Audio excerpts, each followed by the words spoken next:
نحمد و نصلی علی رسول الکریم اما بعد فاعوذ باللہ من الشیطان الرجیم بسم اللہ الرحمن الرحیم السلام علیکم ورحمۃ اللہ وبرکاتہ۔ جی ٹی ایک دوا ہے۔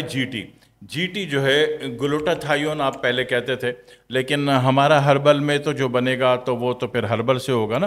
اس میں سب فرسٹ آف آل تو 5 قسم کی ہلدیاں ہوتی ہیں نا، کالی ہلدی، جنگلی ہلدی، گھریلو ہلدی، ٹھیک ہے نا۔ اس قسم کی 5 ہلدیوں کو ملا کے اور پھر 50% جو ہے وہ تمام چیزیں جو اپنے پھل کا اندرونی شکل جو ہے سفید دیتی ہیں، اب ناریل کہہ لیجئے، چاول کہہ لیجئے، تو ان کی جڑوں کا پانی اس میں کرا کے اس کو جی ٹی کو بنایا جاتا ہے۔ 50% ہلدی ہے، 50% تقریباً 7-8 چیزوں کا جوہر ہے۔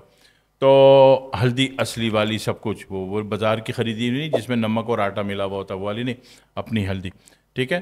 تو اس میں ہوتا کیا ہے کہ سب سے فرسٹ آف آل تو جی ٹی بنائی اس لیے گئی تھی کہ اس سے جناب علی کے بندے کا رنگ صاف ہو جائے، گورا ہو جائے، اور یہ 2 بوتلوں کا کورس انتہائی کافی ہوتا ہے۔ روزانہ شام کو یا رات کو اس کا آدھا ڈھکن منہ میں ڈالا، 1 گلاس یا 1 کپ نیم گرم دودھ پی لیا، رنگ واقعی صاف ہوتا ہے۔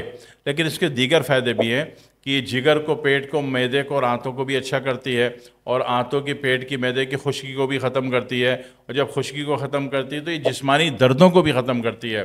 خصوصاً وہ لوگ جن کا کسی بھی ایکسیڈنٹ میں چوٹ لگی اور چوٹ لگی والی جگہ یا پسلی کا درد، تکلیف ختم ہونے کا نام نہیں لے رہا، وہ تکلیف ایکسیڈنٹ کے بعد جو تکلیف ہو رہی ہے کسی بھی جوڑ جوائنٹ پہ، پٹھے میں، پسلی میں، تو وہ بھی جی ٹی سے ختم ہو جاتی ہے، ٹھیک ہے۔ جی ٹی رنگ بھی صاف کرتا ہے، اور پیٹ، آنت، معدہ، جگر کی خشکی بھی ختم کرتا ہے، قبض بھی ختم کرتا ہے، اور جی ٹی جو ہے دردوں کو بھی ختم کرتا ہے۔ جی ٹی کا جوبے کا نام ہے اللہ کے، ٹھیک ہے۔ اور نارملی 2 بوتلوں کا کورس جی ٹی کا کافی ہوتا ہے، اور خواتین میں بہت زیادہ مقبول عام ہے، کیونکہ وہ گورا اور خوبصورت ہونا چاہتی ہیں، جو کہ ان کا حق ہے۔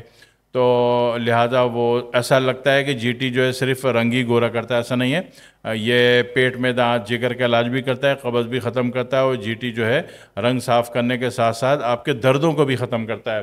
دوا کا نام جی ٹی، یاد رکھ لیجئے گا، دعاؤں میں یاد رکھیے گا۔ والسلام علیکم ورحمۃ اللہ وبرکاتہ۔